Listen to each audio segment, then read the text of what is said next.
hay como para hora y 10, hora y cuarto. Lo digo para que os preparéis.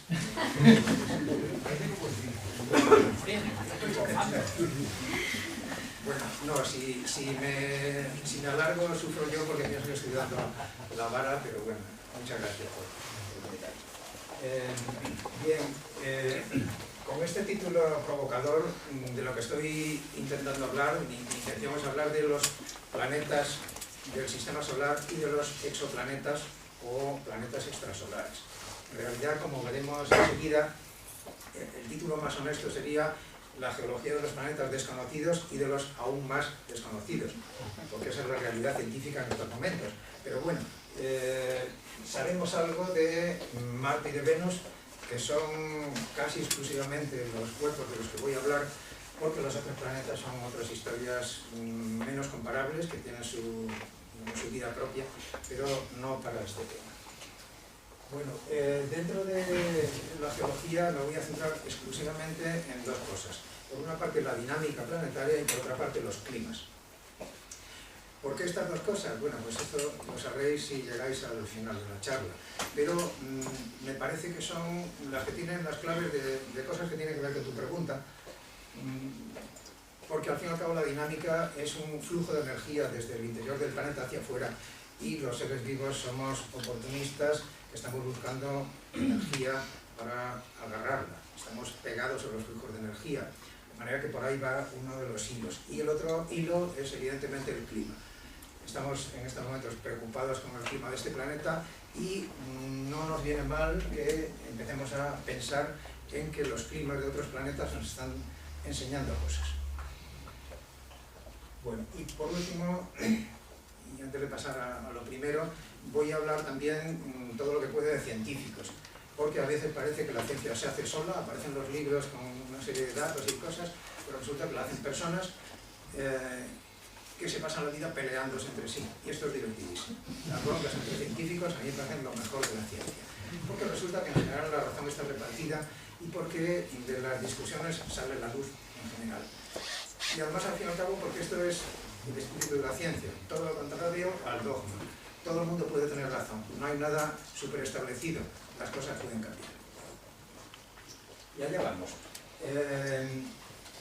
Empiezo por hablar de los puntos más altos de los tres planetas, la Tierra, Venus y Marte.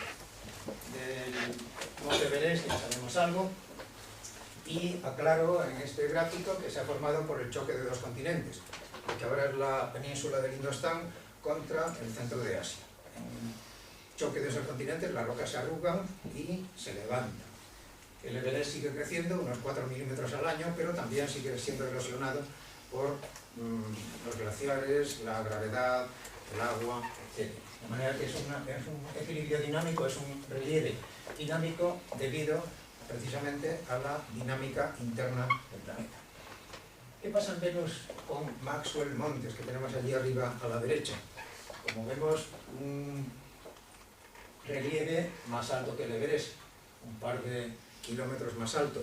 Esto es normal. Cuanto menor la gravedad de un planeta, más fácil es que los relieves se levanten contra la gravedad de ese planeta. ¿Cómo se ha formado Maxwell Montes? Me gustaría mucho saberlo, pero de momento lo único que sabemos es que todas estas líneas paralelas que veis en esa reproducción informática son planos de falla, de manera que es un relieve con una intensa dinámica. La roca se ha troceado y se ha levantado al mismo tiempo. Claro, aquí tenemos un móvil eficaz para ese levantamiento, pero en Venus no lo tenemos o no sabemos si existe, por eso esa interrogación. Curiosidad, Maxwell Montes es el único rasgo de Venus que tiene un nombre masculino. Hay un par de ellos neutros, alfa y beta, y el resto son todos nombres femeninos por decisión de la Comisión de Nomenclatura de la Unión Astronómica Internacional. Curiosamente también hay un montón de científicas planetarias trabajando en Venus, más de la media, quizá por los nombres femeninos, no lo sé. ¿Es verdad? ¡Ey! Me he comido este. Está bonito. Olympus Mons, que ha salido en la presentación, David lo citó, que es un volcán enorme y que se forma como los volcanes terrestres por acumulación de lava y fragmentos en erupciones sucesivas. Se decía al principio de la exploración de Marte que eran 27 kilómetros, pero se ha reducido con la topografía moderna a 21 kilómetros. ¿Cuál es la explicación de que sus laderas sean tan poco pendientes? Es decir, que sus 21 kilómetros y pico de altura los comparas con los 500, 600, 700, no sé cuántos tiene de diámetro. ¿Por qué son tan poco pendientes si nosotros en la Tierra los volcanes que vemos son completamente distintos? El Etna, por ejemplo, que es ese pequeñito, tiene más pendiente. Bueno, yo recuerdo una mañana en Hawái, cuando de pronto una geóloga que venía al lado me dijo: mira, Mauna Kea, la montaña más alta de la Tierra contando desde el fondo del Océano Pacífico, son 10.400 metros o algo así. Bueno, tenía menos pendiente que Olympus Mons. Que los volcanes en escudo son un desastre paisajístico, son muy planos. ¿Por qué? Porque se forman exclusivamente por lavas que son muy poco viscosas, de manera que aquello se derrumba como si fuera un debido a la viscosidad de lo que expulsan. Claro, claro. De manera que, ¿por qué nos choca? Porque estamos acostumbrados a los volcanes bonitos, que son los estratovolcanes. El Teide, por ejemplo, cosas preciosas. El Fujiyama. Los volcanes que conocemos, que salen en las fotos, no son volcanes como este, pero que tampoco son como el Mauna Kea. Son volcanes muy feos, muy planos. O sea que este es el típico volcán escudo marciano, pero vamos, que es muy equivalente en pendientes a los terrestres. Quizá luego la diferencia es este tremendo escarpe. Eso es lo raro, sí. Sí, bueno, pues si colocáramos aquí el Everest, no cubriría el escarpe. Es que son unas dimensiones terribles. ¿Por qué es tan grande? Pues la respuesta estándar es que, como la litosfera de Marte no se mueve, pues entonces todas las lavas de una cámara magmática gigante se han ido acumulando en el mismo sitio, mientras que los volcanes terrestres, como la litosfera sí se mueve, pues una cámara magmática fija va soltando lo que termina siendo un reguero de volcanes marineros. Las islas Hawái es un ejemplo perfecto de eso. No sé si me explico. Sí, pero en este caso concreto, sí, sería mental el nombre que tiene. La lava que expulsaran, antes de expandirse tantos kilómetros, debería haberse solidificado. O sea, hay algo ahí que no acaba de estar claro.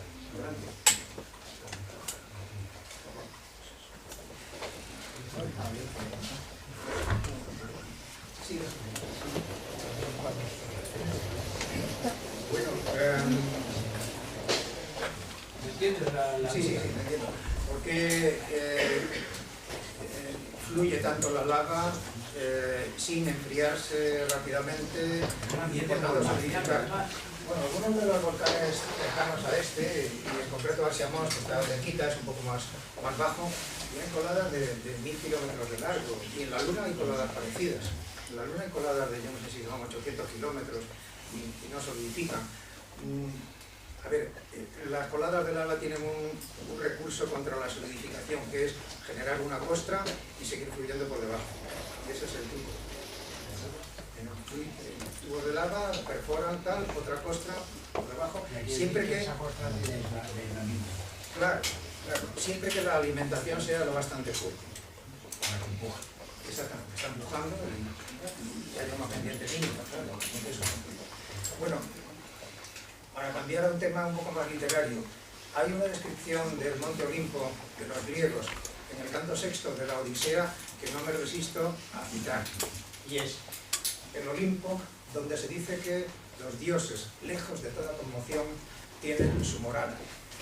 Allí el éter, sin nubes, corona la cumbre con una blanca claridad. Yo, desde que vi esta imagen, que es una cosa de ordenador retocada, pensé que Homero había estado viendo esto cuando escribió esas frases. Seguramente no. Bueno, los puntos más altos, los puntos más bajos de cada planeta. Ahí tenemos una imagen informatizada de la fosa de las Marianas a 11.034 metros bajo el nivel del mar. ¿Y cómo se forma? Pues esta línea, la fosa, es esta línea. Esta línea.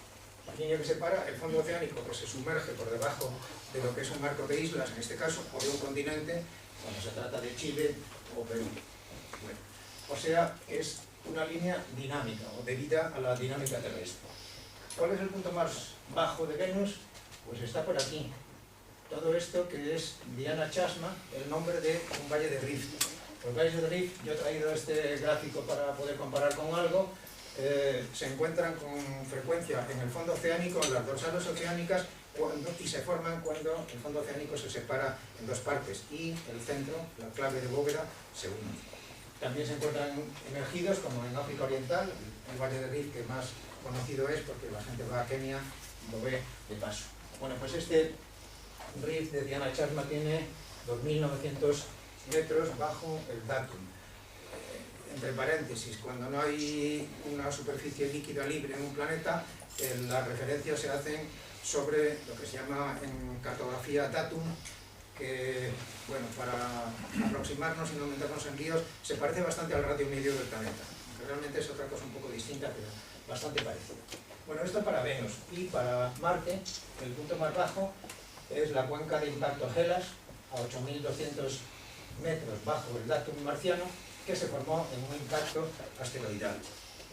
Consecuencia de la pantalla, tenemos que tanto en la Tierra como en Venus los rasgos topográficos importantes, tanto los de cota máxima de la pantalla anterior como estos de cota mínima, obedecen a procesos dinámicos que tienen que ver con la energía interna del planeta, mientras que Marte se separa, en este caso obedece a un impacto grande que tuvo lugar al principio de la historia del planeta.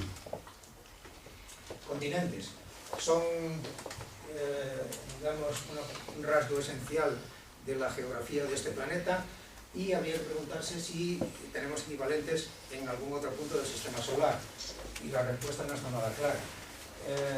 ¿Cómo se forman los continentes? Bueno, pues la misma situación del esquema que puse antes, aquella, lo que se llama en geología una zona de subducción, el fondo oceánico se introduce en profundidad bajo un borde continental y ahí se forman esas cositas rojas, pues magmas, que son cosas graníticas, en fin, las rocas típicas de la corteza continental. ¿Existen otros puntos? Bueno, pues realmente no claramente. Empiezo por Marte esta vez, donde sí hay dos cotas privilegiadas, una zona de cotas bajas en la parte norte del planeta y en el Ecuador y en la parte sur unas zonas mucho más elevadas, de colores rojos y amarillos y naranjas, pero que no parecen corresponder en absoluto a un continente, son simplemente una cosa más elevada que otra. Sobre esta diferencia de cotas en Marte ha habido pues hasta congresos específicos para discutir solo esto. La teoría que ahora se lleva más, una cosa propuesta hace como 2 o 3 años, es que todo el norte del planeta sufrió un impacto asteroidal gigante que voló la corteza y generó una enorme depresión que luego ha sido retocada pues, por procesos posteriores como el vulcanismo de Tarsis y este otro Visum aquí. Bueno, hay algunas pegas en la teoría, pero en fin, es la que mejor funciona y probablemente sea la más correcta. ¿Qué pasa en Venus? Aquí he metido ya no una sino 2 interrogaciones porque tengo mis dudas, pero señalo una cosa. Maxwell Montes es este punto blanco dentro de los rojos, el punto máximo, y Diana Chasma, que es el punto mínimo que veíamos en la pantalla anterior, es esto de aquí. Bueno, pues las dos zonas están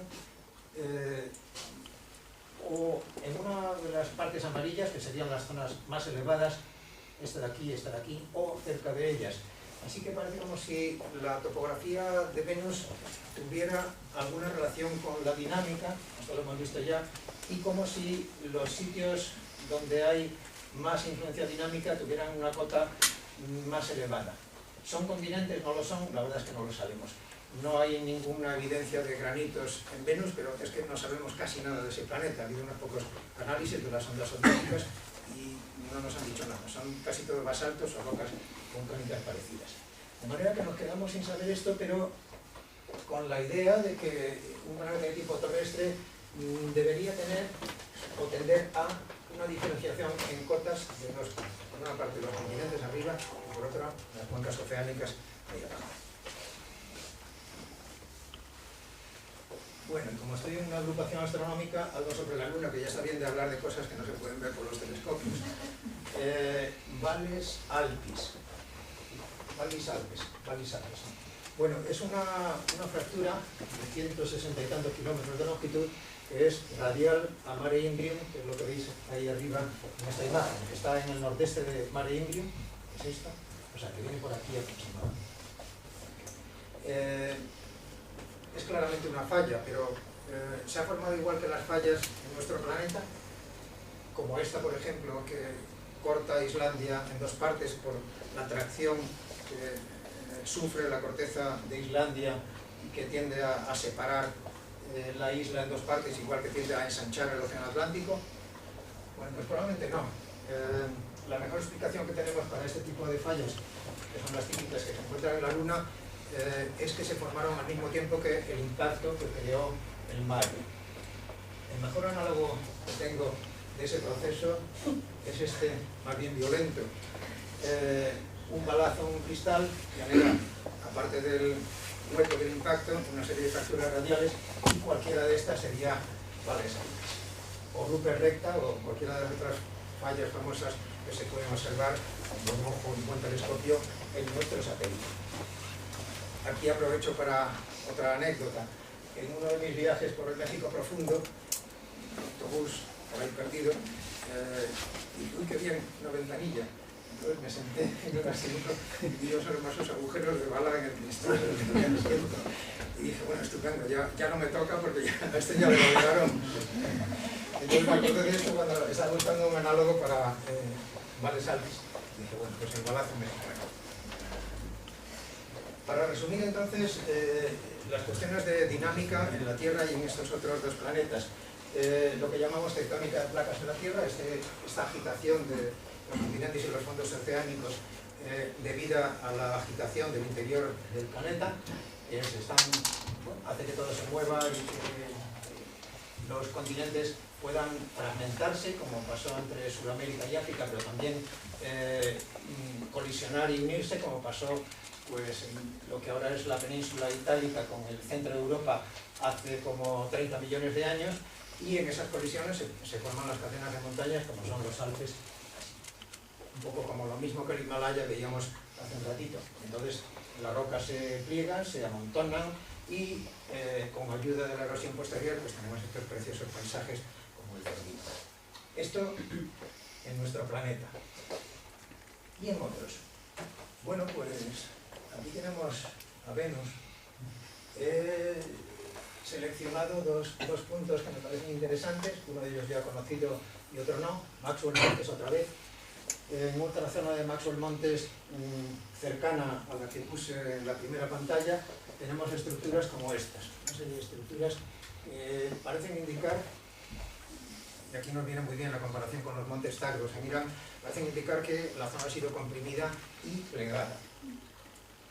Con una pequeña diferencia, es que los montes Tagros sabemos que fueron comprimidos por la aproximación de Arabia contra el suroeste de Asia, y sin embargo no tenemos ninguna idea de que nada en Venus se haya movido para formar esos plegamientos. Mira que aquí podíamos poner más interrogaciones. Bueno, eso por ahí arriba. Por aquí abajo, en una zona baja llamada la línea planitia, hemos estado, y esta es una publicación del año pasado, 2010, estudiando estructuras como estas y muchas otras. Pero bueno, en este conjunto de pliegues con un montón de fallas que lo están cruzando, hemos reconstruido una fractura que se movería así, como estas dos semiflechas, y que generaría este tipo de deformaciones que están un poco relevándose. ¿Con qué lo hemos comparado? Con estas otras, como veis un poco la geometría, algo parecido, una falla transcurrente. Y el punto interesante es que estas estructuras de aquí abajo pertenecen a la falla de San Andreas, que quizás sea la falla más famosa de la Tierra y que es un borde de placa que está generando pues no solo, por supuesto, deformaciones, sino una sismicidad temible. Bueno,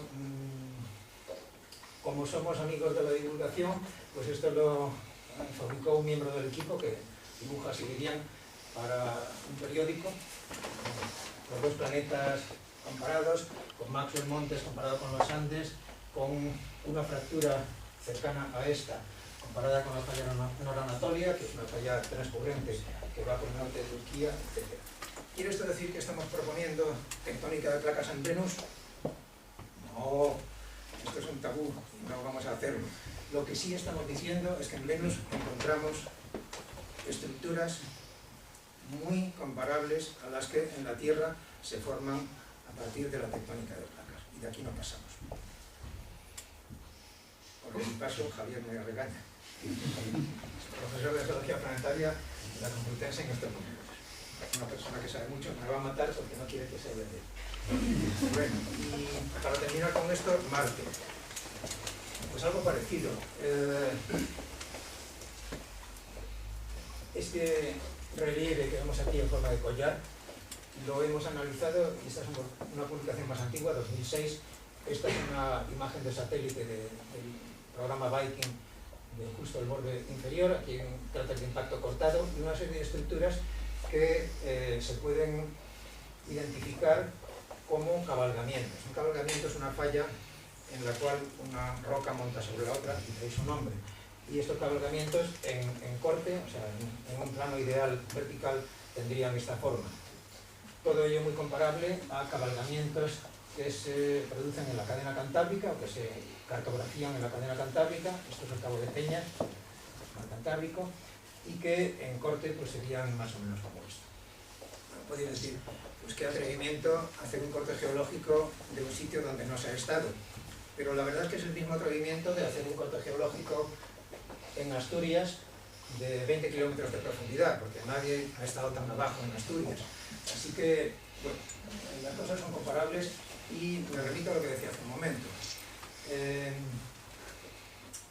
Tampoco hemos estado aquí proponiendo tectónica de placas en Marte. Lo que sí decimos, y aquí tuvimos una discusión con los revisores de la revista, es que en este planeta encontramos unas estructuras que nos recuerdan sospechosamente a estas otras que claramente se han formado, en el caso de Asturias, por una sustitución limitada bajo la costa cantábrica actual. Y también, como en el caso anterior, pues hicimos una versión para un periódico donde, pues como tienen que hacer los periodistas o aficionados, montamos un título de impacto pues, para que la gente lo leyese. ¿Por qué el Himalaya? Pues porque este relieve tiene ahora unos 4.000 metros de altura sobre la llanura, pero las estructuras parecen profundas, de manera que es posible que hubiera 6 o 7, 8 o 9 o 10 kilómetros de altura cuando se formaron. Como decía antes, cuanto menor la gravedad de un planeta, más fácil es levantar rocas contra esa gravedad. Bueno.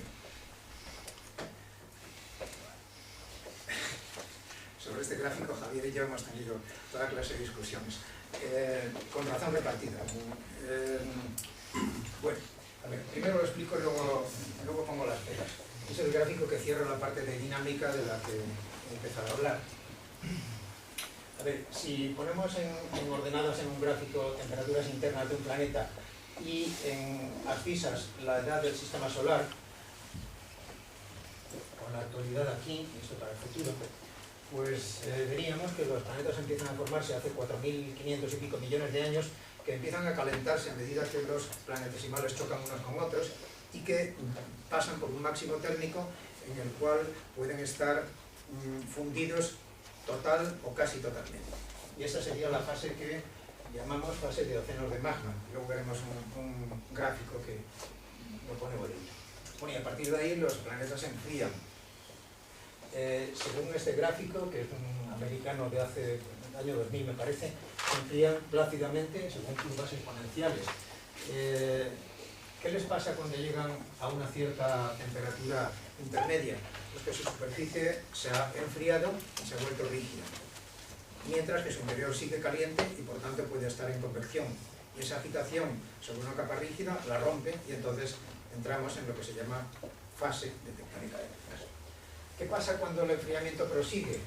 Pues que llega un momento, no sé, para Marte, por ejemplo, para esta curva, en que el interior también está lo bastante frío como para que haya cesado la convección y entonces el planeta ya se enfría sin más dinámica. Y entre una cosa y otra, o sea, entre esta temperatura y esta temperatura, el planeta habrá pasado por una fase de movilidad litosférica. Bueno, esta es la teoría. ¿Cómo funciona en la práctica? Bueno, pues, claro, ajustando las curvas como nos interesa, pues fenómeno, porque la Tierra habría entrado hace 3.000 millones de años en una etapa de tectónica de placas y todavía no habría salido de ella, todavía se está moviendo. Venus habría entrado un poco antes y ya habría terminado esa fase, de manera que las deformaciones que veríamos en Venus serían deformaciones fósiles.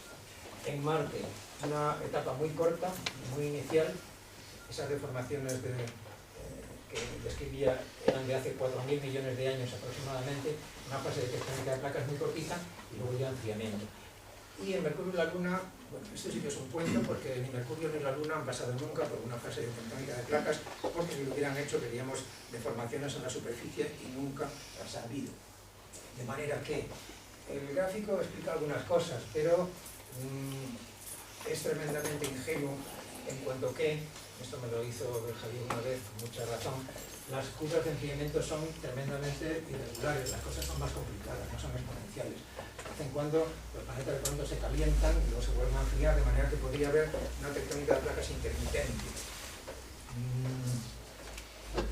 Adelanto un poco un tema que anda dando vueltas por ahí entre los científicos planetarios, y es que la tectónica de placas puede ser importante para explicar biosferas complejas. ¿Por qué? Porque un planeta en el cual la geografía sea muy móvil, continentes moviéndose, cambiando de latitud, chocando, separándose, océanos que aparecen y desaparecen, eso es una enorme lotería de oportunidades evolutivas para cualquier organismo vivo. De manera que, por ejemplo, David Stevens, un geofísico planetario muy famoso, dice que es seguro que un planeta en el cual encontremos una biosfera compleja será también un planeta en el cual la biosfera esté reciclándose, o sea, moviéndose. Bueno, esta conexión es un poco lo que me ha hecho detenerme tanto en las cosas de la dinámica terrestre. Pero bueno, esto es solo una escaramuza inicial a la hora de intentar exportar este modelo que funciona bien en la Tierra a otros planetas. ¿Hasta qué punto estamos siendo geocéntricos? Pues seguro que lo estamos siendo en alguna medida. ¿Podemos dejar de serlo? No tengo mis dudas, porque al fin y al cabo, no sé, cuando viajamos al extranjero también pues tendemos a...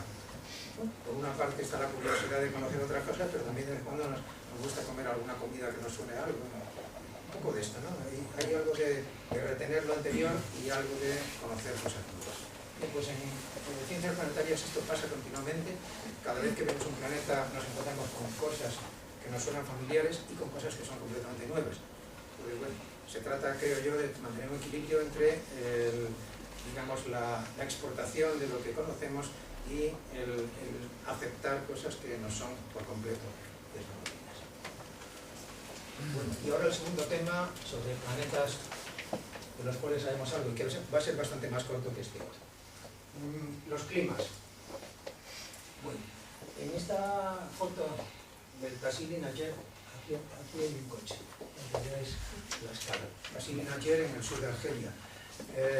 Vemos una serie de indicios paleoclimáticos que nos cuentan cómo ha sido el clima en la zona y cómo ha evolucionado a través del tiempo. Lo que vemos en esa roca oscura es una arenisca.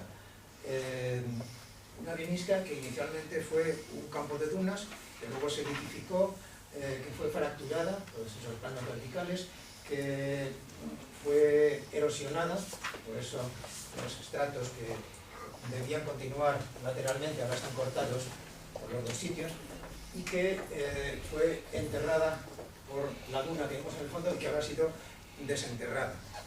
Bueno, pues aquí lo que vemos es una serie de episodios de aridificación y de humedad que van alternándose en el tiempo, porque para que haya erosión hace falta una humedad importante y en cambio el ambiente es completamente desértico en estos momentos. La verdad que aquí y en muchísimos paisajes de la Tierra lo que estamos viendo es la alternancia climática de la que ha gozado este planeta, sobre todo durante los últimos 10-15 millones de años, cuando empezó la última glaciación.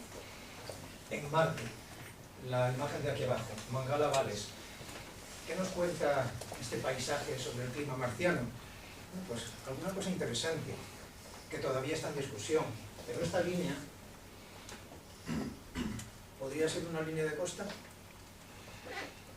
una vieja línea de costa. ¿Por qué esos cauces secos no prosiguen más allá de la línea, si cortan todos aquí? La pendiente prosigue hacia el norte, de manera que los ríos, que evidentemente excavaron estos canales, deberían seguir también. ¿Por qué se paran? Bueno, varias explicaciones posibles. Quizá aquí ha habido una sedimentación o yo qué sé, lavas, algo que ha cubierto los antiguos cauces, pero otra posible es que esto fuera un cuerpo estable de agua que hubiera parado los cauces. Bueno, pues esto, claro, es una de las evidencias marcianas de que el clima de este planeta ha pegado un cambio importante. Y de esto voy a hablar a continuación. Primero, del clima de nuestro planeta. En la historia que vemos ahí arriba, el origen de la Tierra aquí a la izquierda y la actualidad a la derecha, vemos los dos estados climáticos básicos de este planeta. El estado invernadero, que son todas las zonas en amarillo, y las glaciaciones, que son los rectángulos azules. Cuanto más alto el rectángulo, más importante ha sido la glaciación, porque estas de aquí arriba han llegado al Ecuador, mientras que la primera por aquí y las actuales, esta por ejemplo, la glaciación en la que estamos ahora, solo ha llegado a latitudes medias. Bueno, ya os adelanto que hay un lío enorme sobre el origen de las glaciaciones, pues desde que se conocen las glaciaciones, desde el siglo pasado, seguimos sin aclararnos sobre cuál es el origen de estos cambios climáticos brutales que cubren la Tierra de hielo, o incluso todos los continentes, como en estos casos, o bien se trata de climas tropicales universales como el que hubo en el Jurásico y el Cretácico. Bueno, ahora, en detalle un poco los últimos 80 millones de años en este gráfico de aquí. Menos 80 y este es el presente. Esto es una escala diferente en años, no en millones de años. O sea que este es el siglo que se nos viene encima. Bueno, aquí estamos viendo una alternancia climática entre una época de invernadero hasta aquí y una época de glaciación a partir de aquí. ¿Cuál es la causa? Bueno, en primer lugar, ese invernadero, que es el verano de los dinosaurios, tuvo muy probablemente su origen en un vulcanismo masivo hace unos 100 millones de años. Bueno, lo que estamos viendo aquí es el final de ese verano, la Tierra enfriándose. ¿Por qué? Pues probablemente porque el vulcanismo había generado una enorme cantidad de gases de invernadero, dióxido de carbono sobre todo, que llenaron la atmósfera, que generaron ese periodo súper cálido, pero que fueron desapareciendo poco a poco a medida que se precipitaban como calizas en los marinos. Bueno, entonces la Tierra tuvo un tremendo calentón, pero se le fue pasando poco a poco. Y aquí digamos que había eliminado la mayor parte de esos gases de invernadero. ¿Qué pasa a continuación? Bueno, pues en este momento, hace unos 35 millones de años, entra en juego la tectónica de placas, que, aunque no lo parezca, es un importante agente climático. ¿Qué es lo que pasa? Pues que los continentes del sur que estaban rodeando la Antártida empiezan a separarse, Sudamérica por aquí, Australia por este lado, y entonces la Antártida queda aislada por vez primera en muchos millones de años. Consecuencia, debido a la rotación terrestre, el continente tan redondo genera una corriente que seguimos llamando corriente circunantártica y que aísla térmicamente el continente. Impide que lleguen al continente antártico agua cálida de los océanos Atlántico, Índico y Pacífico. Por tanto, el continente empieza a enfriarse, hay más precipitaciones en forma de nieve, la nieve rechaza más calor solar y este es un efecto de invernadero, no, de enfriamiento autoalimentado que termina en una glaciación al cabo de unos 15 millones de años. Tiene que haber ya glaciares circulando sobre la Antártida desde hace unos 15 millones de años más o menos en esta época. Y posteriormente el clima glacial se traslada también o invade también el hemisferio norte. Bueno, de manera que lo que tenemos aquí son cambios climáticos globales mucho más importantes que el que estamos experimentando en este momento, pero desarrollados a lo largo de decenas de millones de años y no de décadas como el actual. El actual, amplío este punto previo al presente, los últimos 2000 años, desde el inicio de nuestra era hasta la actualidad, o el año 2000 aproximadamente. La Tierra seguía enfriándose, pero esto ya no tenía que ver con la glaciación en sí, sino más bien con la forma, esto es adecuado para decirlo a astrónomos, la forma de la órbita terrestre y el ángulo del eje de inclinación del eje de giro. Bueno, pues Milankovitch adelante, seguimos enfriando hasta que al señor Stevenson le ocurre la mala idea de inventar la máquina de vapor, y entonces la fastidiamos. El clima cambia de tendencia por completo y en vez de seguir enfriándose, pega un repunte que hace que a esto se le conozca con el nombre famoso del stick de hockey. El stick de hockey impide que haya nuevos periodos glaciales. Yo en una versión anterior, pero lo eliminé para no meter más lío, había pintado esto aquí hacia abajo. Dentro de 8.000 años debería ser el próximo periodo glacial, o sea que el hielo debería volver a invadir Nueva York, Berlín, Londres, etc. Nunca va a suceder hasta que la Tierra no consiga librarse de los gases de invernadero que hemos metido con calzador en la atmósfera. De manera que, yo creo que esto es adecuado para decirlo ante astrónomos, hemos vencido a la astronomía, somos más poderosos que la órbita terrestre, el eje de giro y que lo que nos pongo por delante, somos increíbles. Bueno, ¿y esto entonces dónde va a llevar? Este no es el tema de la conferencia, pero ya que me estáis escuchando, pues lo digo. Las previsiones del IPCC para los próximos 100 años oscilan entre un aumento de 1 como mínimo y de 6,5 grados centígrados de temperatura media como máximo. Bueno, pues esto quiere decir, todo el mundo sabe que el IPCC fue muy conservador porque se sometió al dictado de los políticos. Cuando alguien decía que había que cerrar minas de carbón, llegaba el delegado de China y decía que eso había que eliminarlo del informe, etcétera, etcétera. Bueno, lo que quiero decir es que no es imposible que dentro de 100 años estemos en un mundo con la temperatura que había en el mundo de los dinosaurios. O sea, un verano que nosotros hemos fabricado. ¿Pudo haber un cambio climático global en Venus? Pudo haberlo. ¿Cuál es el indicio que tenemos? No muchos, porque en Venus no hay rocas sedimentarias que son las que nos dan, digamos, pautas climáticas, pero hay un rastro geoquímico de lo que pudo ser un antiguo océano en Venus, lo tenéis ahí arriba en azul. La proporción de deuterio, o sea, el isótopo pesado del hidrógeno, con respecto al hidrógeno normal en Venus, es 160 veces mayor que la misma proporción en la Tierra. El deuterio se acumula cuando se evaporan grandes masas de agua. Así es como fabricamos el agua pesada para las centrales nucleares. Y, por tanto, esto leído literalmente sería que en Venus hubo 160 veces más agua que la que hay en la Tierra. Realmente no se puede leer así. Primero porque no estamos seguros de que la proporción de deuterio haya sido inicialmente igual en los dos planetas. Y en segundo lugar, porque, y esto es quizá más razonable, el agua venusina pudo ir saliendo a la superficie desde el interior del planeta e irse perdiendo poco a poco sin llegar nunca a acumularse como un océano. En cualquier caso, es una posibilidad que el Venus fuera un planeta húmedo al principio y ahora sea tremendamente seco, teniendo esto como causa un incremento de la radiación solar. Las estrellas van calentando más a medida que acumulan helio en su. Bueno, por último, Marte. Me dije, cuando preguntaste esto, que iba a hablar un poco de la misión que empieza esta semana, y aquí la tenemos.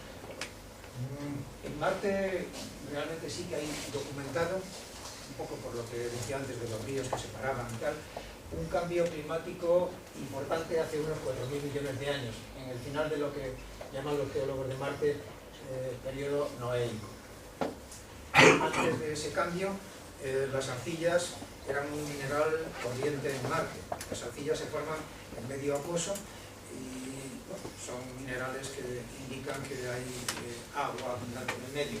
Mientras que lo que empiezan a encontrarse a partir de ese momento son sobre todo sulfatos inicialmente, como el yeso por ejemplo, que son minerales evaporíticos, minerales que se forman en muy pequeñas cantidades de agua. Se está produciendo una aridificación muy rápida en Marte. Por último, en la mitad última de la historia del planeta se forman sobre todo óxidos de hierro cuando el planeta en su superficie al menos está casi completamente desecado.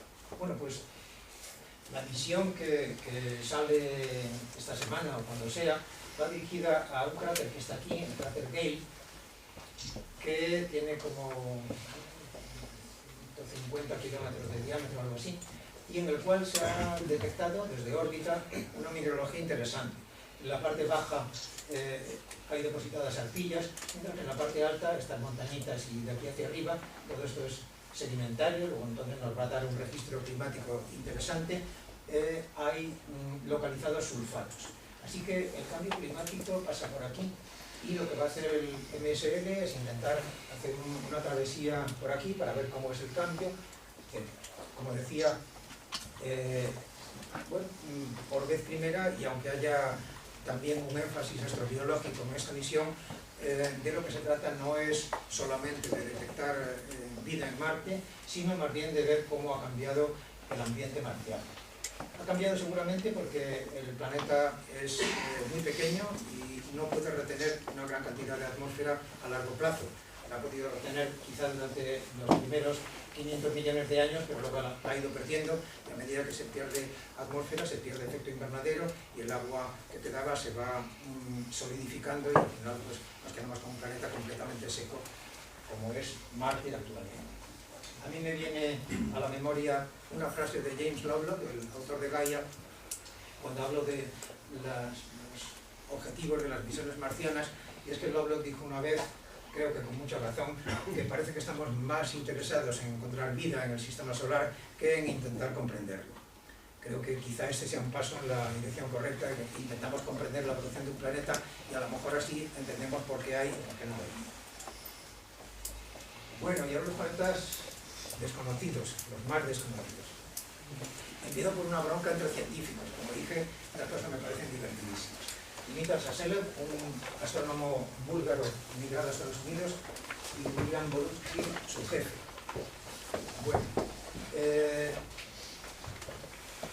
Saselev dio en 2009, en julio me parece, una conferencia en la Universidad de Cambridge, que es una conferencia muy especial a la cual solo invitan a grandes figuras de la ciencia y que tiene que durar exactamente 17 minutos. La conferencia está ahí marcada en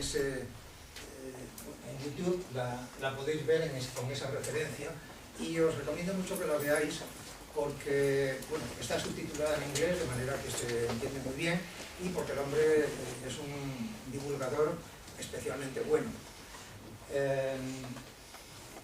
Habla de la misión Kepler. Kepler es este telescopio, es un telescopio que se ha puesto en órbita, se había puesto en órbita unos meses antes de la conferencia, a principios de 2009, con el objetivo de encontrar planetas habitables en esa serie de cuadrículas, de 21 cuadrículas que veis ahí un poco arriba a la derecha, en el cúmulo de Virgo a 3.000 años luz de la Tierra. Bueno, ¿qué contaba Saselev en su conferencia? Bueno, hablaba un poco de la misión, pero enseguida se ponía a hablar de Copérnico. ¿Qué tiene que ver Copérnico con la misión Kepler? Bueno, pues una cosa que me pareció muy bien traída y muy interesante en boca de Saselev, y es que efectivamente Copérnico destronó a la Tierra del supuesto centro del sistema solar que ocupaba allá por 1500. Pero, según Saselev, esta es una revolución incompleta. ¿Por qué? Pues porque la Tierra no es el centro del sistema solar, todo el mundo está de acuerdo, casi todo el mundo, hablan de la Tierra plana y bien, pero podría ser un lugar especialmente importante del universo si contuviese la única civilización tecnológica. Entonces se trata de, en palabras de Saselev, completar la revolución copernicana viendo si puede haber otras civilizaciones tecnológicas en otros puntos de la galaxia o en general del universo. Una bonita conferencia. Al día siguiente, William Borutsky monta una conferencia de prensa y pone verde a Saselev. Dice que Saselev había dicho, hasta se me olvidaba, que se habían encontrado ya unos 100 planetas parecidos a la Tierra y que el número de planetas habitables en la galaxia podría ser de unos 100 millones.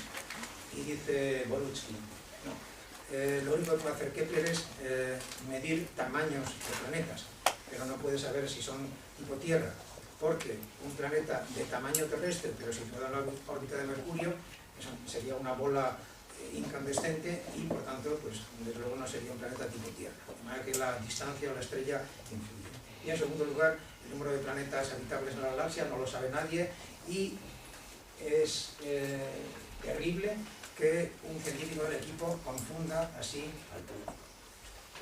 Una reprimenda que se salía casi de lo académico.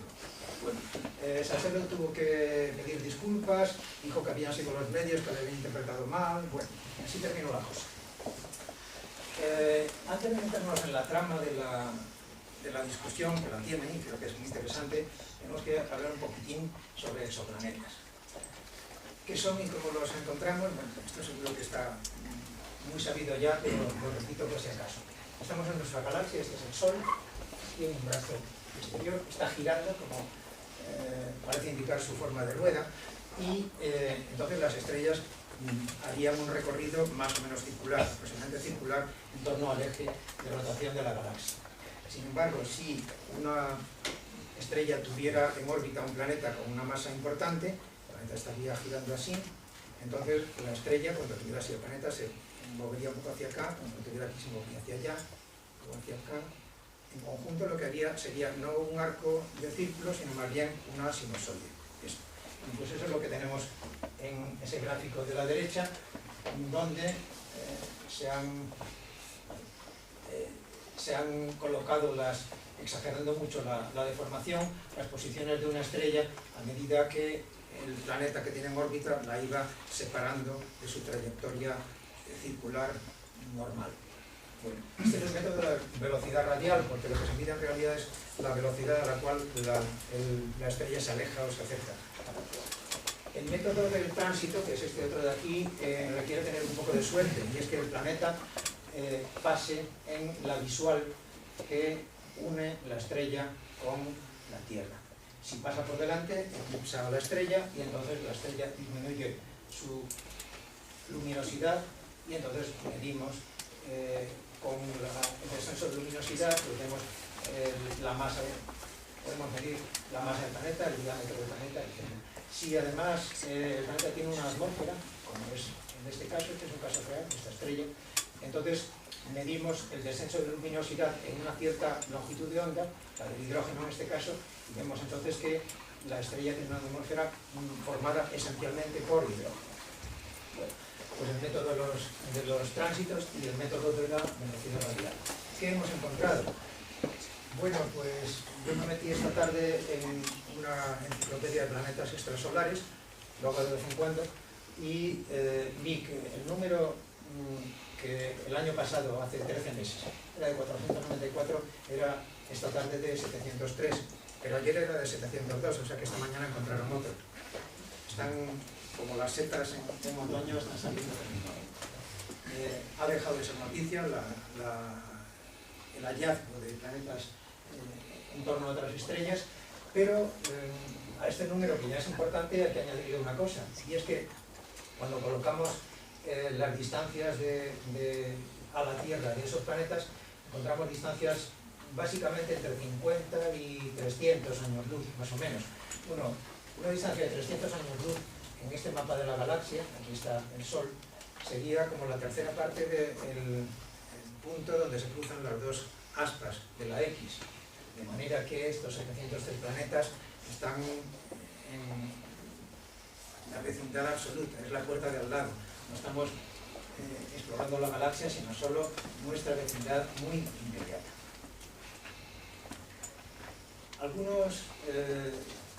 ¿Dónde se encuentran estos planetas? Pues en torno a cualquier tipo de estrellas. Hay estrellas de neutrones que tienen planetas en órbita, estrellas gigantes azules que tienen planetas en órbita, estrellas un poco mayores que el Sol que también, estrellas como el Sol que tienen planetas, estrellas enanas rojas y enanas marrones con planetas en órbita y estrellas enanas blancas con planetas en órbita. En todo tipo de ambientes se encuentran exoplanetas. Aquí me he traído unos cuantos para ilustrar, pero en fin, esto es muy monótono. Aquí tenemos 3 planetas de masas pequeñas entre la Tierra y Neptuno, estos puntos verdes, 1, 2, 3, 4, en torno a una enana roja que es esta. como veis, con órbitas más o menos excéntricas, algunas bastante circulares. Esto es una estrella tipo Sol, con un planeta de masa entre Saturno y Júpiter, dos en realidad, uno con órbita circular y otro con órbita muy elíptica, y un planeta pequeño, una masa entre la Tierra y Neptuno, muy cercano a la estrella. Esto es un sistema binario, del cual se decía hace años que no podían tener planetas en órbita. Se ha demostrado que esto es falso. Lo que hay es algunas órbitas prohibidas, pero sí hay planetas en órbita de sistemas binarios, con una órbita, como veis, muy elíptica, y en cambio estos otros tienen órbitas muy circulares y están situados bastante lejos de su estrella. O sea que este es un sistema relativamente parecido al sistema terrestre, al sistema solar de la Tierra. Bueno, ¿y desde cuándo se encuentran planetas? ¿Desde cuándo se forman planetas? Pues en esta imagen vemos algo interesante. Este es un cuadro, no es una fotografía, pero este par de estrellas, que son un púlsar y una enana blanca, están a 13.000 millones de años luz de la Tierra, o sea, en los confines del universo, que como sabéis tiene unos 13.700 millones de años luz de vida. Por tanto, si la luz ha empleado 13.000 millones de años en llegarnos, eso quiere decir que el planeta es muchísimo más antiguo que la Tierra y que se formó al principio del universo. Que era una cosa que parecía ilógica, porque decía, bueno, hasta que no haya bastantes elementos pesados, y esto lleva su tiempo, muchas galaxias, muchas generaciones de estrellas, no habría planetas, pero se ha demostrado que no, que no es cierto, que se pueden formar planetas desde el principio del universo, lo cual abre otra ventana. No solo se pueden formar en torno a cualquier tipo de estrellas, sino se pueden formar en cualquier, incluyendo el origen del universo. Un par de fotos históricas, son de 2008. Este es una estrella con este nombre, está opacada, de manera que eso que veis es el ruido de fondo, con tres planetas jovianos, de tamaño Júpiter y mayores, a pequeñas distancias de la estrella, B, C y D. Son las primeras fotografías que se hicieron de exoplanetas, así que esto es una imagen real, fotográfica, no un dibujo. Y este otro, que es mucho más famoso, también de la misma época, la estrella Fomalhaut, que es una estrella famosa en astronomía, en la constelación de Piscis Australis, con un planeta, de momento un planeta, Fomalhaut B, que es este de aquí, y que se ve que se mueve en una órbita en este sentido. Se detectó debido a que esto que es un disco de residuos, es decir, lo que debió haber en torno al Sol cuando se estaban formando los planetas, tiene un límite relativamente nítido en la parte interior, lo cual hizo sospechar a los astrónomos que había un cuerpo que estaba limpiando esa zona del disco, como parece que es lo que está haciendo AUP. Hay una cosa interesante, y es que esta elipse es el tamaño de la órbita de Neptuno. Mira que todo nuestro sistema solar estaría aquí dentro. Este es un sistema solar gigantesco. En realidad nuestro sistema solar es muy pequeñito, pero muchos otros tienen dimensiones mucho mayores. Un artista, señor Hardy, ha hecho un precioso cuadro de cómo podría ser el planeta Fomalhaut B.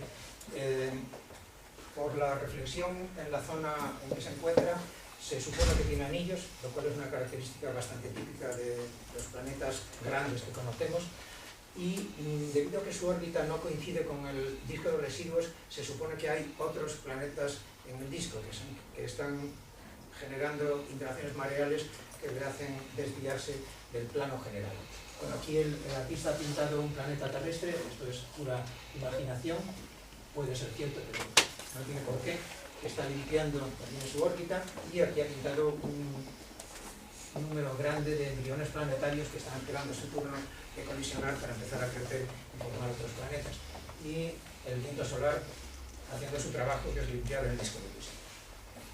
Bueno, esto ya nos introduce, esto es bastante más ciencia que ciencia ficción, porque aunque el cuadro es muy bonito, realmente está muy basado en lo que han encontrado los astrónomos planetarios. Bueno, ¿qué podemos esperar encontrar en esta inmensidad de planetas que tenemos por ahí fuera?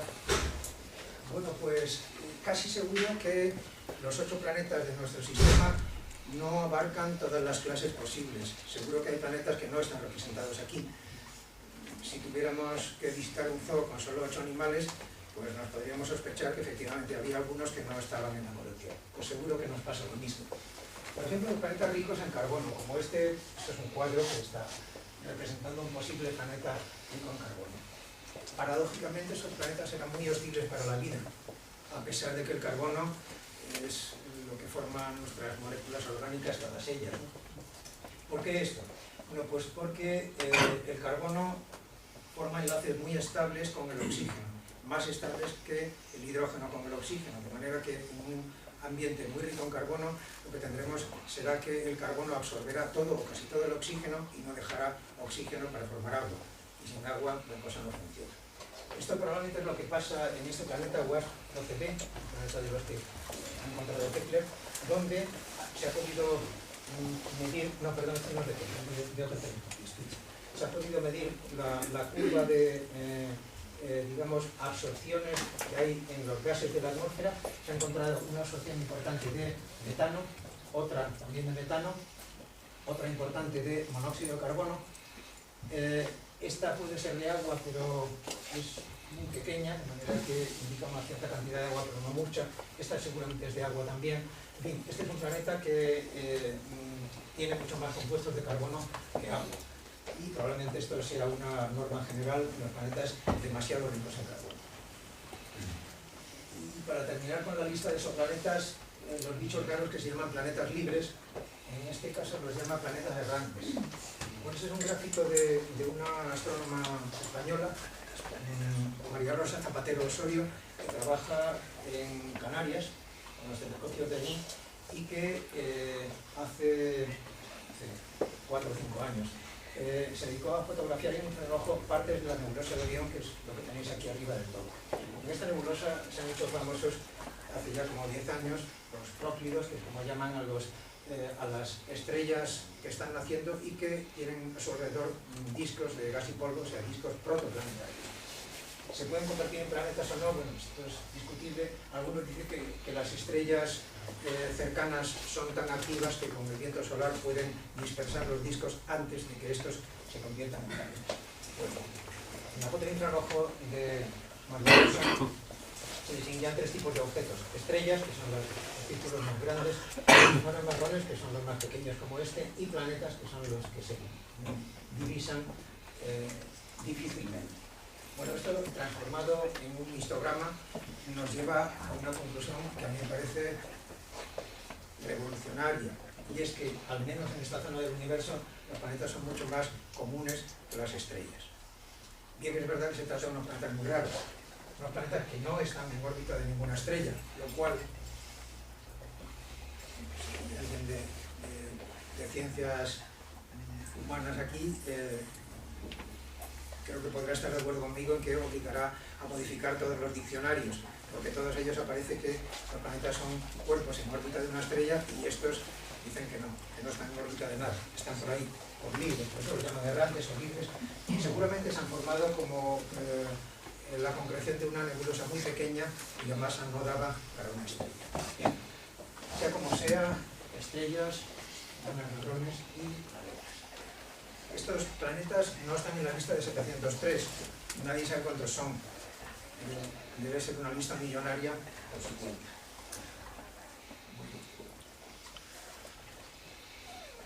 Los planetas que más nos interesan, que más interesan también a los medios de comunicación, son los que llaman supertierras. Bueno, esto es un titular de un periódico y yo creo que se refleja muy bien qué clase de cuerpo puede ser una supertierra. Tenemos la Tierra, tenemos un planeta con menos masa y menos densidad, podría ser Marte, un planeta que seguramente será desértico, precisamente porque su pequeña gravedad no le permite retener volátiles o el agua durante toda su historia. Terminará siendo un desierto como es Marte actualmente. Sin embargo, cuando tenemos una masa mayor, la mayor gravedad permitirá retener cuerpos ligeros, compuestos ligeros, como es el agua, que es muy abundante. En el universo, entonces, podríamos tener planetas oceánicos, toda la superficie sólida cubierta de agua. Bueno, en diciembre de 2008 se descubrió la primera supertierra, que es esta, con ese nombre. La descubrió el equipo dirigido por este señor. Tiene una masa de 6,6 masas terrestres, o sea, es intermedia entre la Tierra y Urano. Tiene una densidad de 1,9, mayor que la de Neptuno, que es 1,6, de manera que eso significa algo interesante, y es que no tiene una atmósfera masiva de hidrógeno como tiene Júpiter, porque entonces la densidad sería mucho más pequeña. Así que la densidad de la atmósfera será limitada, la cantidad de atmósfera será pequeña y dentro tendrá una enorme cantidad de agua. Según el mejor modelo que tenemos, una cantidad de roca pequeñita y un núcleo metálico. Un planeta interesante para los astrobiólogos. Y una cosa interesante para los astrónomos, y es que Chardonnay encontró esta supertierra con telescopios de aficionado, con 8 telescopios de 40 centímetros, de los que se pueden ver en las ópticas buenas, coordinándolos con un programa informático adecuado y naturalmente apuntando a una estrella que ya era sospechosa. De manera que él en su trabajo lanza una pulla contra el equipo de Kepler y contra la gran ciencia. Dice, por supuesto que es maravilloso tener una cosa con esta financiación, pero también se puede hacer buena ciencia sin grandes interesantes. ¿Cómo pueden ser las supertierras? Pues seguramente hay dos tipos.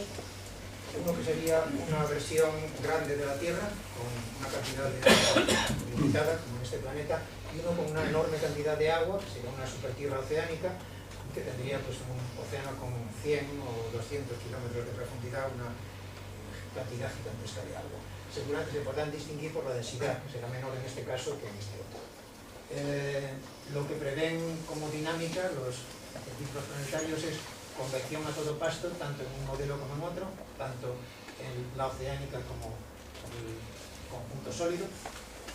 Y quizá una diferencia, esto sería la Tierra, una diferencia con la Tierra es que quizá no tuvieran campo magnético, porque siendo cuerpos mayores su interior sería más caliente y quizá no hubiera lugar al comienzo de solidificación del núcleo, que esa solidificación es la que está proporcionando energía para el campo magnético. De manera que esto desde el punto de vista astrobiológico sería realmente un inconveniente, pero ya se apañaría. Bueno, y ahora vuelvo a Kepler.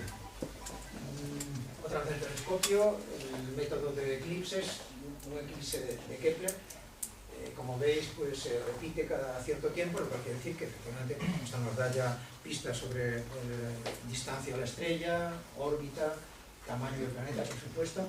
Este es el número de Virgo, donde ha examinado 150.000 estrellas, en año y pico aproximadamente. Este es un poco el mapa de lo que está haciendo. Aquí ya nos movemos, como dije antes, a 3.000 años luz de distancia, pero 3.000 años luz en un sistema de 100.000 años luz es el 3% de lo que podemos observar y solo en una dirección, de manera que la galaxia se abre ante nosotros con sus vastas dimensiones. Esta es la lista de Schindler, la lista de Kepler. 1.235 candidatos a planetas, como veis, candidatos, lo subrayo. Esto es un poco también lo que había en el fondo de la bronca entre Borussky y Saselov. Una cosa son candidatos y otra cosa son planetas. Por ejemplo, un eclipse podría ser causado por una enana marrón, que también es un cuerpo no luminoso, pasando por delante de una estrella normal. Así que una cosa son eclipses y otra cosa son planetas. Pero ya en esta lista se han detectado por lo menos 5, en un primer vistazo, 5 planetas exactamente del tamaño de la Tierra que están exactamente a una unidad astronómica de una estrella tipo Sol. Por algo se empieza. ¿Qué es lo que van a hacer los astrónomos planetarios a partir de ahora con esta lista de Kepler? Bueno, pues por ejemplo lo que ha estado haciendo en los últimos años Nancy Young, que trabaja en la NASA, en el Centro Goddard, y es viendo cómo podrían ser los vegetales, las plantas de algunos de estos exoplanetas, suponiendo que hubiese vida en ellos. Bueno, pues me he traído solo aquí un par de ejemplos. Para una estrella M, o sea, una enana roja, en su periodo inicial, toda la vida, por ejemplo, estos estromatolitos, conjuntos de algas, tendría que ser submarina, porque en esas fases las enanas rojas lanzan muchos rayos ultravioleta, de manera que la superficie sólida sería peligrosa. Mientras que cuando la estrella pasase a una fase estable, ya no emite ultravioletas, entonces la vida vegetal podría emerger y como la estrella es poco luminosa, entonces adoptaría pigmentos oscuros. Lo contrario de lo que haría una posible flora en torno a una estrella tipo F, que es una estrella más grande del Sol y más luminosa, que adoptaría pigmentos claros para protegerse de un exceso de luminosidad. ¿Qué otra cosa van a hacer? Y esta es menos especulativa y más interesante. Pues van a hacer lo que ha hecho este grupo con esta estrella, y es medir las líneas de absorción que nos manda su atmósfera cuando eclipsa a su estrella. Estas cosas son algo parecido a lo que enseñé antes con el planeta de carbono. Entonces, los puntos de medición son estos triángulos negros, vemos que hay sus más y sus menos, y entonces lo que hacen es adaptar modelos de atmósfera para que se ajusten a la curva.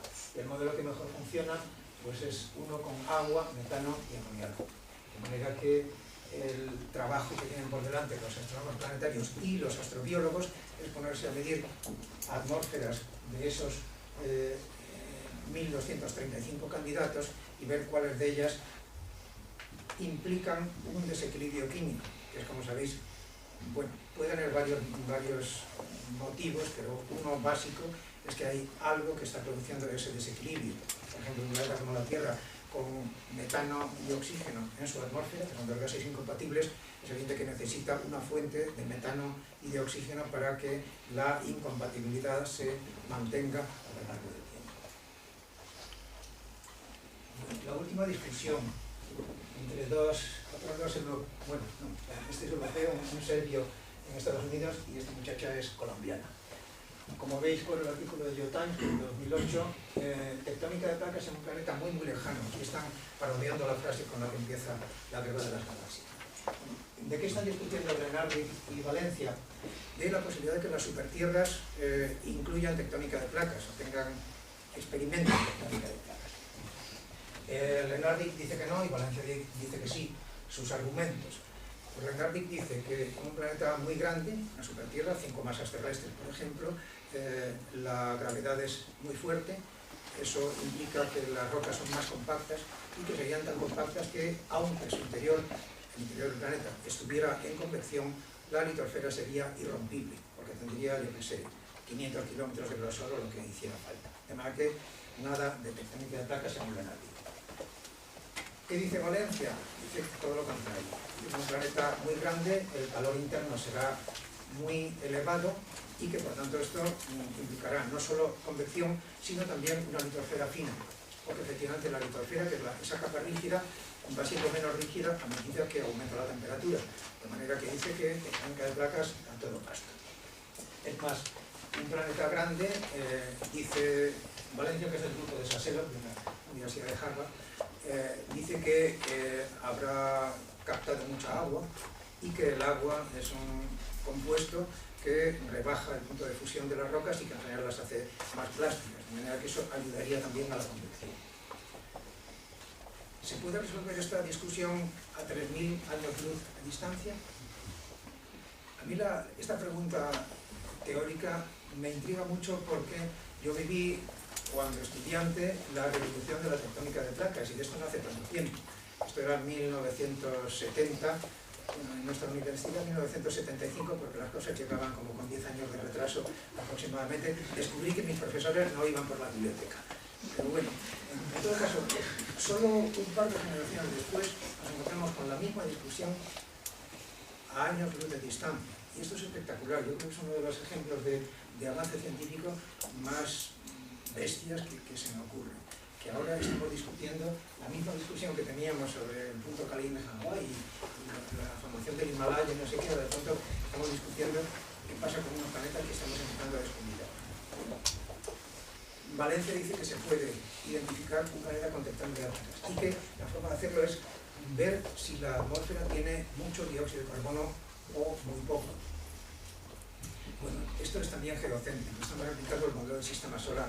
¿Qué pasa si tiene mucho dióxido de carbono? Que esa supertierra va a ser en realidad un supervenus, un planeta en el cual no hay un mecanismo para reciclar el CO2. entonces el CO2 se acumula en la atmósfera, tenemos un planeta con un tremendo efecto invernadero en el cual la vida sería imposible. Mientras que si hay poco CO2, entonces aquello sí puede ser realmente una supertierra. La tectónica de placas se encarga de reciclar el CO2 en el manto y entonces la atmósfera puede ser ligera y no demasiado caliente como en nuestro planeta. La solución, 15 o 20 años, no mucho más. Realmente existen ya, como hemos visto en la pantalla anterior, los elementos técnicos para resolver esta discusión sin necesidad de inventar nada nuevo. Bueno, para mí esta es la pantalla, la figura que me da más alegría, porque esto es el mapa del tesoro, contemplar el futuro. El futuro, bueno, hay muchos futuros. Si yo fuera un bioquímico diría que el futuro es el genoma, seguro que sí. ¿Cuál es la ventaja de esto sobre el genoma y sobre cualquier otra frontera científica? Que hay detrás una literatura. Toda la ciencia ficción puede estar metida en este cuadro. Como veis, clasificados por colores, tamaño terrestre, supertierras, tamaño Neptuno, jovianos, están los 1235 candidatos de la lista de Kepler. Y los astrónomos tienen, los afortunados que están metidos en ese equipo, y sus estudiantes, etcétera, pues tienen unos cuantos años por delante para empezar a ver este sistema. Sí. ¿Cómo está orientado el centro de eso con respecto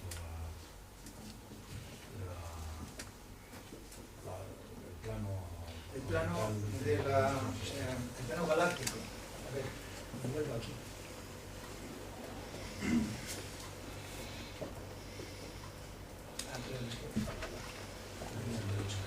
Bueno, este es el plano galáctico, esta franja gris que veis aquí, de manera que si tomáramos el norte como, digamos, una perpendicular al plano galáctico, pues esto está orientado más o menos hacia el noroeste.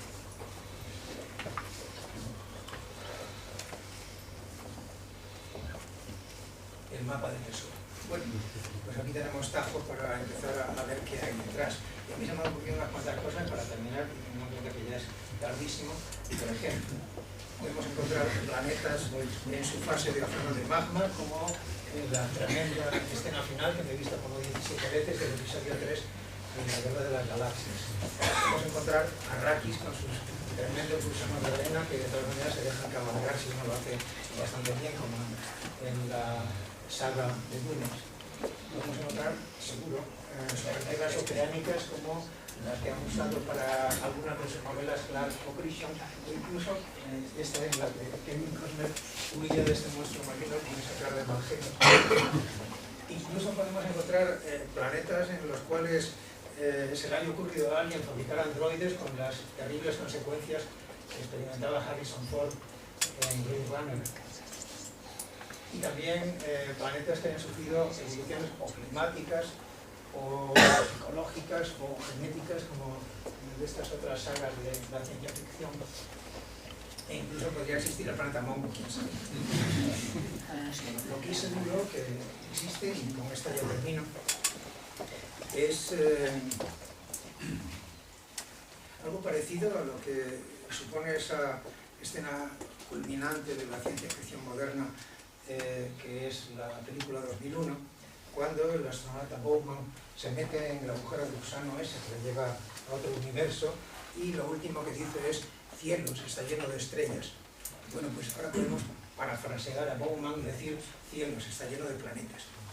¿Por qué esto ya es ciencia y no ciencia ficción? Porque el mes pasado el doctor Borutsky, el que le echó la bronca a Saselo, dio una conferencia de prensa y dijo que entre tierras y supertierras se puede calcular que en nuestra galaxia, solo en nuestra galaxia, y hay 100.000 millones de ellas, como sabéis, debe haber como 100 millones de planetas habitables. Y que si eliminamos las supertierras y nos quedamos solo con las tierras, la cosa se queda en 20 millones de tierras habitables. De manera que, ¿cuál es el motivo de la bronca inicial? La bronca inicial es: un momento, esto lo tiene que decir el jefe, pero el mensaje sigue siendo el mismo en 2008 y en 2011. De manera que tenemos un futuro interesante. Si el cambio climático lo permite, por supuesto. Muchas gracias.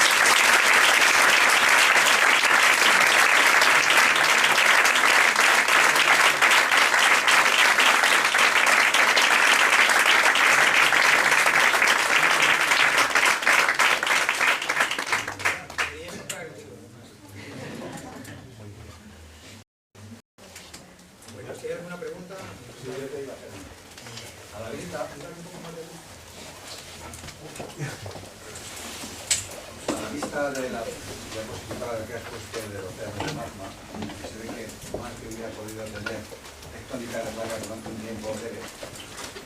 Pues yo vuelvo a la carga sobre una pregunta que te hice la última vez. Los tres cráteres alineados de Tarsis podrían representar un movimiento tectónico en ese tiempo, o no son tan antiguos. No son tan antiguos. Es decir, que Olympus empieza a construirse muy desde el principio del desarrollo del planeta, pero no son tan antiguos. Y Arce Pavonis, Askeus son un poco más modernos. De todas maneras, sí, esos volcanes llevan funcionando como 3.000 millones de años. En la Tierra no hay volcanes que viven tanto. Pero son posteriores a esa hipotética etapa de tectónica de placas y en todo caso es el único rasgo alineado. Yo creo que más bien se deberían a una fractura que está cortando el domo de Tarsis por ahí, y en la fractura pues, los volcanes tienden a instalarse porque tienen ya fontanería instalada. Sí. Te felicito por la charla, que nos ha gustado mucho. También he leído tu libro Planetas, que está muy bien y que recomiendo. Pero no se vende. ¿No se vende? No, aquí se venden en la casa de libros. Sí, sí. Bueno, la pregunta. Hasta ahora, aparte de lo de Tesla, se han descubierto muchos planetas tipo Júpiter y muy cercanos a la estrella. Entonces parece que estos planetas, como tú explicas, por ejemplo, se forman lejos de la estrella y bueno, se van frenando, se van cayendo acercando a su estrella y se forman unos 10 millones de años, digamos los jovianos. Y los terrestres se forman, pues tardan más, el tipo terrestre en unos 30 millones de años. La pregunta, en un sistema como un Júpiter, cerca del Sol, ese Júpiter ha pasado barriendo, ¿es posible que se forme un terrestre detrás? Es decir, más allá de posteriormente, o vamos, no sé si esto se sabe o no se sabe a lo mejor, pero me ha llamado la atención, tenemos muchos, o sea, todo lo que se está descubriendo ahora está descartando que el sistema solar sea el modelo estándar, pero bueno,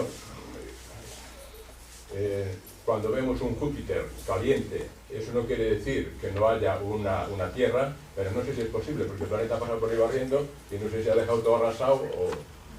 Sí, lo que no podría ser es que hubiera planetas de tipo terrestre en el sitio en que están en el sistema solar. Y si a Júpiter le hubiera dado por moverse, esta conferencia no habría tenido lugar. Entonces, bueno, tenemos alguna idea aproximada de por qué algunos planetas grandes migran y otros no lo hacen. Depende de la eficacia del viento solar en barrer el disco de partículas. Si hay disco de partículas, los planetas pueden migrar y si no lo hay, no. De manera que esa debe ser la variable. Ahora, lo que me preguntas, ¿puede haber algún planeta terrestre, digamos, exterior a esos jovianos estelares? No es imposible, pero en principio no es el sitio bueno para que se formen. Los planetas terrestres, aquí volvemos a ser geocéntricos, estamos aplicando el modelo que nos hemos acostumbrado a tener aquí. Los planetas terrestres se forman cuando el gradiente térmico en la nube protoplanetaria hace migrar hacia afuera los gases. Entonces lo que quedan son pues, las partículas densas y poco más, formamos un planeta de roca y metal. Entonces, claro, en el exterior del disco va a haber una cantidad importante de gases y allí deberían formarse planetas jovianos. No, yo me refiero a un Júpiter en el sitio de Mercurio y una Tierra en el sitio de la Tierra. Ya, bueno, eso es lo que, si hay migración, eso debe ser imposible, hasta donde sabemos, porque las interacciones mareales, aunque no hubiera un choque directo, las interacciones mareales mandarían los planetas pequeños fuera del sistema, seguro. De manera que los jovianos periestelares, como me gusta llamarlo de Júpiter calientes, es un rollo. Bueno, yo creo que elimina la posibilidad de planetas terrestres en órbitas como las que hay en el sistema solar. ¿Más cosas? Muchas gracias.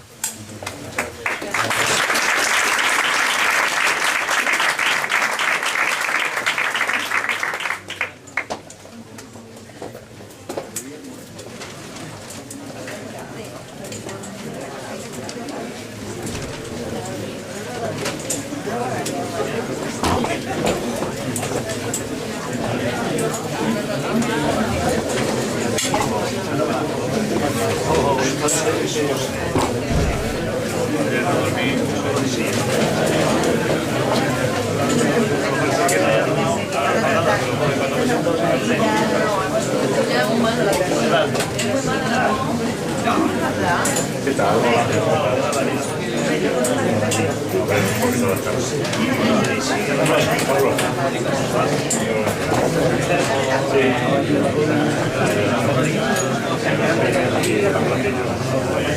Sí.